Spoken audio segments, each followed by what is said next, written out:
Hello everybody. This next pattern is called the Tellico Nymph. It's actually called the Fat Tellico because I guess it's fatter than a regular Tellico. But I'll put the recipe in the description, and as always explain the materials as I go. In the vise I've got a size 12, it's actually 2x long barbless nymph hook. I'm going to lay down a pretty long wrap of 020 weight, almost the full length of the body, because it's got a big fat chenille body on it. You're going to need some weight to get this thing down.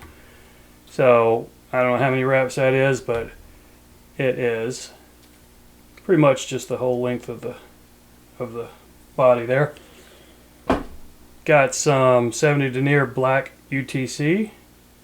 So let's get this.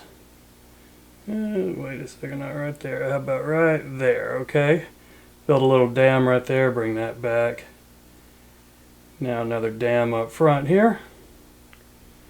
And just a few wraps to help secure that. Get my thread to the back here. There is no tail on this nymph. It's almost like a big crest bug, but it is yellow. Yeah, it looks yellow and black. So the first component you'll want to tie in is about five or six strands of Peacock herl.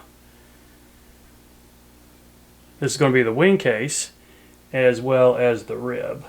So let's get that tied in before you catch it on. You do want it on the top so it will look okay when you wrap it around. Now I'm going to go ahead and trim these off. The yellow chenille would cover most all this, but I'm going to go ahead and cut that off.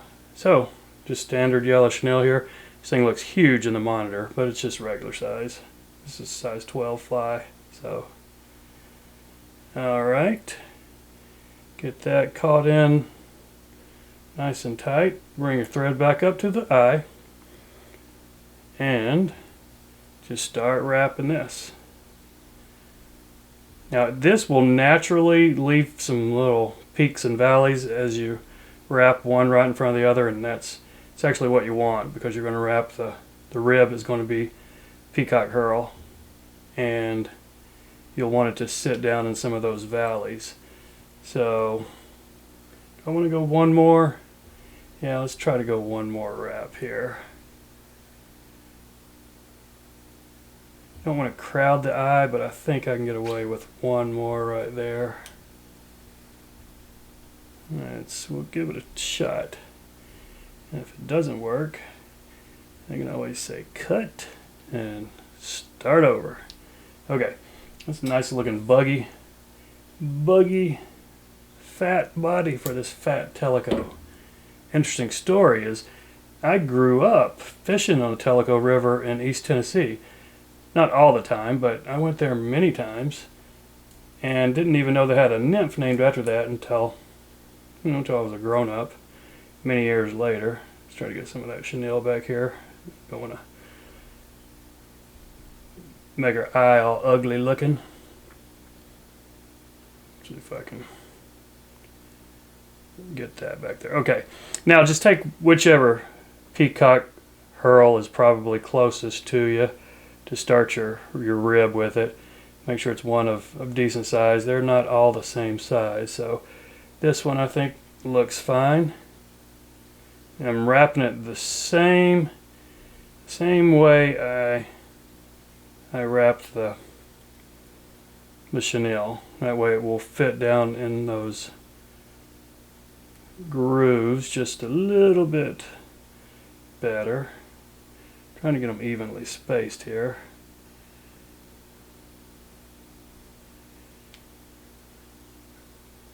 That one might be a little closer than I want.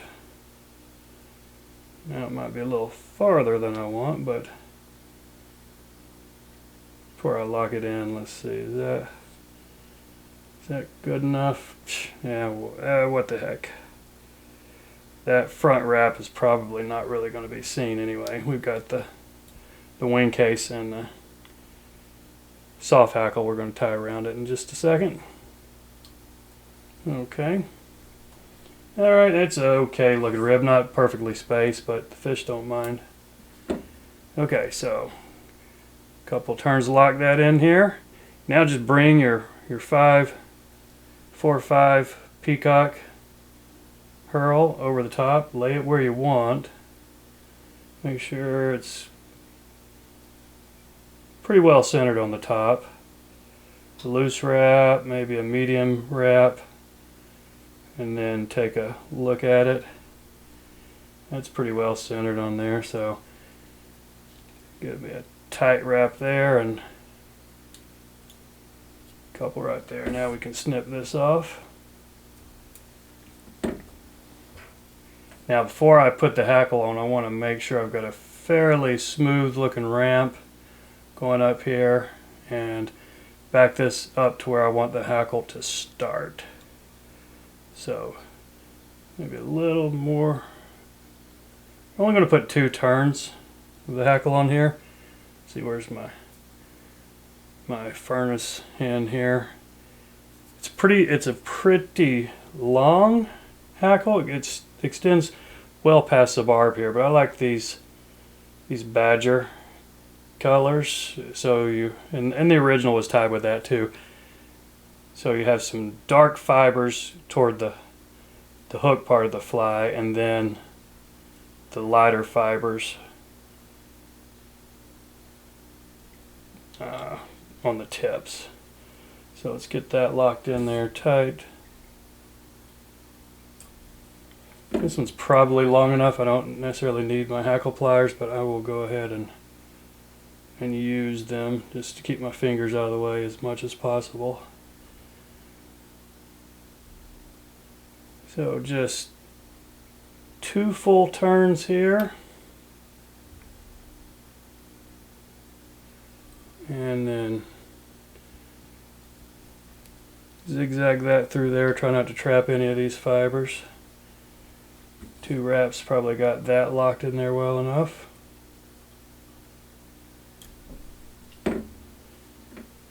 Any of these loose ones, okay. Now just try to preen these back before you build your head.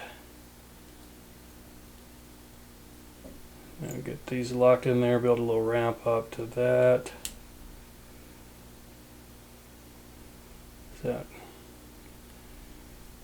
Yeah, that's about where I want them. Head might be a little longer than I like, but it will do.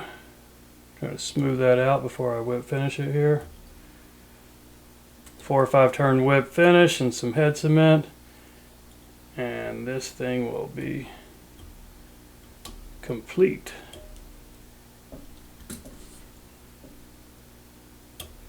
So you see those, the original pattern has the hackle about 1.5 times the hook gap.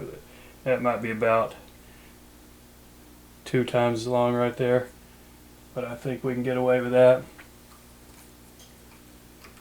I'm going to put a drop of UV resin on my bodkin here, and then just dab that on.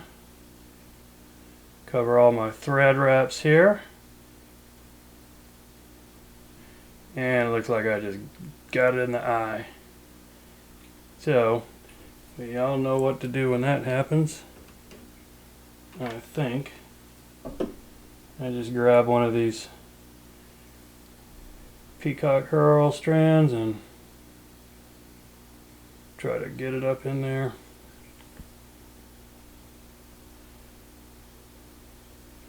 Before you have this stuff dry. Then 10 seconds or so with the UV light. Give it a spin. And there you have it. Fat Tellico. Pretty old school, classic, all-purpose nymph. It's not too difficult to tie. So thanks for watching.